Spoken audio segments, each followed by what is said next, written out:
Buenos días alumnos, ¿cómo están? Espero que se encuentren muy bien. El día de hoy les traigo una pequeña clase explicativa de la cultura griega antigua.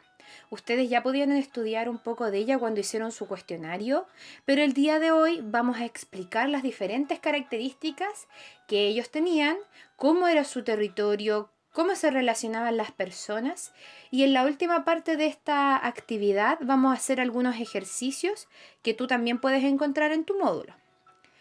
Este contenido nos ayuda a comprender nuestro presente porque muchas de las actividades que se desarrollaron en la Grecia antigua nosotros las experimentamos en la actualidad. Por ejemplo, la existencia de la democracia, la práctica del teatro, entre otras cosas. La civilización griega se desarrolló en el continente de Europa. Si ustedes se fijan en la imagen, es un territorio o el territorio, mejor dicho, corresponde a una península, es decir, un trozo de tierra que está del continente y que sale al mar, pero está unido. Al mismo tiempo está rodeado por mares, el mar Egeo al lado derecho, el mar Jónico al lado izquierdo y el mar más grande de todos que baña las costas de Europa, el mar Mediterráneo. También tiene muchas islas, si ustedes lo pueden ver. Aquí, en la siguiente diapositiva, ustedes pueden ver con color verde cuál es el territorio de Grecia, cuál era el que ellos utilizaban, y se ve claramente aquí el mar Mediterráneo, que es el más grande. Los otros mares estaban al ladito, eran territorios, zonas muy cercanas. Abajito aparece la imagen de un barco, un trireme, que fue el principal medio de transporte utilizado por los griegos y que era fabricado lógicamente con madera, que era el material más disponible para esa época. La geografía. ¿Cómo era el entorno donde vivían los griegos? ¿Cuál era el paisaje que los rodeaba? El territorio ocupado por este pueblo lo integraban una serie de valles, es decir, pequeñas zonitas planas. Usted puede ver ahí en la foto que se ven esas pequeñas casitas en una parte que no tiene altura, que es plana. Estas zonas planas estaban rodeadas por cadenas montañosas. A su vez, la península tenía un privilegiado acceso a la costa. Por lo tanto, los griegos realizaban sus traslados preferentemente por mar, en estos barcos que les mostré en la diapositiva anterior que se llaman trirremes. Allí tenemos nosotros las dos características del paisaje griego. Primero, que es un territorio muy montañoso, y al ser montañoso, las ciudades siempre van a estar separadas una de la otra. Y por el otro lado, ellos tienen un preponderante acceso al mar. Eso hizo que ellos fueran unos pueblos, unas ciudades, mejor dicho, netamente marítimas. Para ellos era mucho más fácil, de hecho, trasladarse en barco que caminar entre las montañas. De hecho, este traslado les permitió ser comerciantes marítimos, poder trasladarse para sus guerras en barco, etc. Como las ciudades estaban aisladas, ya que Grecia era un territorio montañoso, como dijimos, estas ciudades van a tener la característica que se van a gobernar a sí mismas. Es decir, dentro de la misma ciudad se tomaban todas las decisiones que podían corresponder, por ejemplo, a construcción de edificios, elección de autoridades, etc. Las polis, o las ciudades-estado. Esta característica que generó que las ciudades estuvieran aisladas entre sí, permitieron la formación de ciudades-estado, o polis independientes. Cada polis tenía su autonomía, es decir, se gobernaba a sí misma, pero en conjunto compartían la misma cultura, religión e idioma. Es decir, cada ciudad tenía su propio gobierno, tomaba sus propias decisiones, tenía sus propios habitantes, pero todos hablaban un mismo idioma y compartían la misma cultura. La polis era un estado independiente, con su propio gobierno, sus propias leyes, recursos, ejército propio. Cada una de ellas se formó a partir de aldeas de agricultores que poco a poco se transformaron en ciudades. Dentro de la polis podemos encontrar dos partes que usted puede ver en la diapositiva. La acrópolis, que es la parte alta de la ciudad, que se encuentra por lo general en una zona de colina o de cerros, acá lo puede ver, Y ahí se encontraban los edificios más importantes como los templos, el palacio de gobierno, etc. Y la parte baja de la ciudad, que es la polis en sí, donde están el resto de los servicios a los cuales la población podía acceder. Por ejemplo, aquí lo puede ver en la diapositiva, el ágora.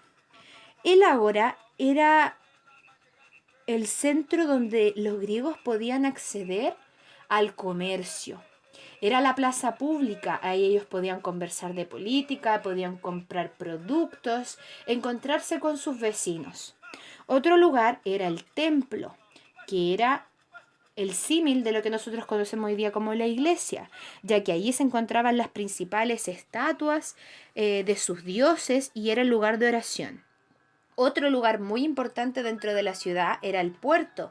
Como dijimos anteriormente, las ciudades griegas se caracterizaban netamente por ser marítimas, realizaban comercio marítimo, la gente se trasladaba por barcos, porque por tierra era muy difícil ya que era un territorio montañoso. El gimnasio también era muy importante, ya que en Grecia existía una devoción o un culto a la apariencia física. Por lo tanto, las personas podían entrenarse en el gimnasio y trabajar su cuerpo. Esto también servía cuando ellos querían realizar competencias deportivas, como lo son los Juegos Olímpicos, los cuales se realizaban en el estadio. Allí se hacían las distintas competencias. Y por último, también podríamos encontrar el teatro, que es el lugar por excelencia donde se representaban actividades dramáticas, por ejemplo, las tragedias o las comedias. Una de las polis más antiguas o más clásicas que podremos nombrar es la antigua Atenas. De esta polis hemos recibido una importante herencia político-cultural. Entre sus gobernantes más destacados está el estratega Pericles. En su gobierno se vivió el mayor esplendor ateniense. Además, durante el gobierno de Pericles se llegó al máximo desarrollo cultural.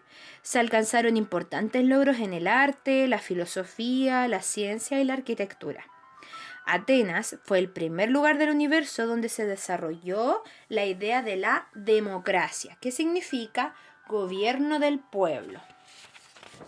Para Pericles era muy importante que los ciudadanos de Atenas, que en este caso eran hombres mayores de 18 años, pudieran opinar y participar de las decisiones que se tomaban en la ciudad. Las mujeres tenían muy pocos derechos en ese periodo. Eran tratadas prácticamente como menores de edad y no podían tomar decisiones sobre su propia vida. Siempre debían estar a cargo de un hombre en la familia. En la democracia, la participación es muy importante. En el caso de Atenas, esto se hacía en una asamblea, que era una instancia de reunión donde se juntaban los ciudadanos. En esta asamblea las personas votaban a mano alzada por alguna decisión o escogían a magistrados, que eran funcionarios de gobierno. Este modelo de organizarse políticamente es una de las principales herencias que tenemos de ellos, y con cambios o adaptaciones es el que usamos en la actualidad. Ahora, la sociedad griega. La sociedad griega se caracterizaba por ser jerárquica, es decir, había gente que tenía muchos más privilegios, poder económico y político, y habían otros que debían obedecer, trabajar y lógicamente tenían menos privilegios. Por tanto, entendemos que al ser jerárquica estaba dividida en grupos, en una especie de pirámide. El grupo más privilegiado lo integraban los ciudadanos, que eran los hombres que tenían el derecho a intervenir en la vida política. Ellos ocupaban los cargos públicos y participaban en los tribunales y asambleas. Era el grupo con menos integrantes.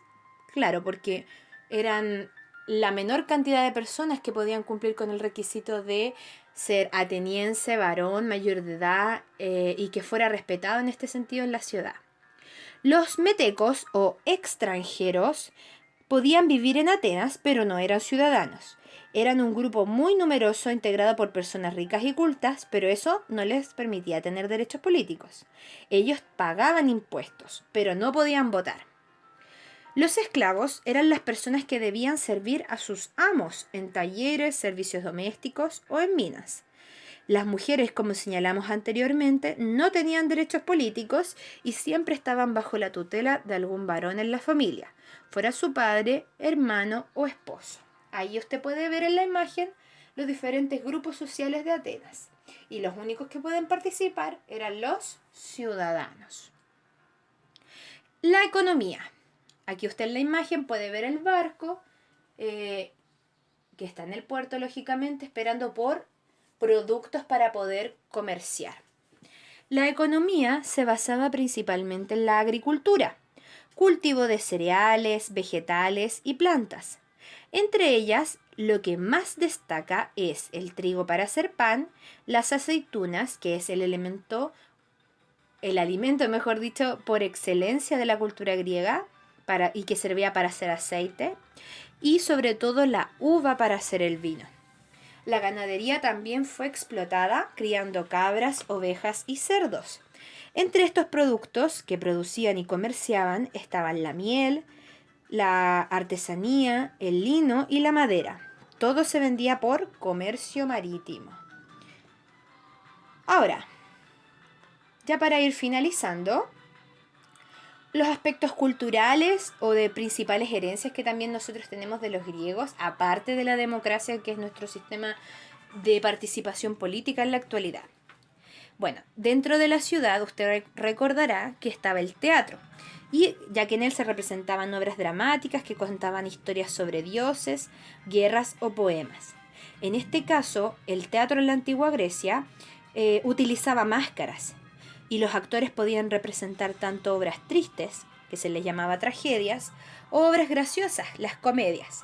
Esta actividad también fue, como les decía, una de las principales herencias que nosotros tenemos, ya que el teatro se practica hasta la actualidad, y una versión más moderna podría ser incluso el cine. Por otro lado, el cultivo del cuerpo, el deporte y el amor a los dioses estaban muy ligados en la cultura griega. Por eso, además de entrenarse en los gimnasios, cada 4 años las polis se organizaban para realizar los Juegos Olímpicos en los estadios. En él se desarrollaban una serie de competencias físicas y el ganador recibía como premio una corona de hojas de olivo, que simbolizaba la bendición de los dioses. Por último, un aspecto cultural del cual nosotros no tenemos como herencia directa, pero sí como un conocimiento resulta bastante interesante, es la mitología griega. Los griegos eran politeístas, es decir, creían en muchos dioses. Para la cultura griega, los dioses tenían características muy humanas, podían sentir amor, odio y podían interferir en la vida. Los dioses premiaban o castigaban y servían para explicar también los fenómenos de la naturaleza, como las lluvias, el rayo, la primavera, etc. Los dioses vivían en el Olimpo, que era el monte más alto de la ciudad de Olimpia. Y el más poderoso y el padre de todos los dioses era Zeus. Había un dios para cada aspecto de la vida. Usted lo puede ver acá en la diapositiva. Zeus, el dios de todos los dioses, estaba Hestia del hogar, Poseidón del mar, Hades, el dios del inframundo, de los muertos, Artemisa, la diosa de la cacería, Atenea, la diosa de la sabiduría, etc. En la diapositiva que le estoy mostrando aparecen 2 nombres. El primero, que está escrito con letra negra, es el nombre para la cultura griega. Y el segundo nombre es de la cultura romana. Por ejemplo, Zeus en Grecia, Júpiter en Roma. ¿Por qué? Porque los romanos tomaron la figura de los dioses griegos. Ahora, veamos la actividad interactiva.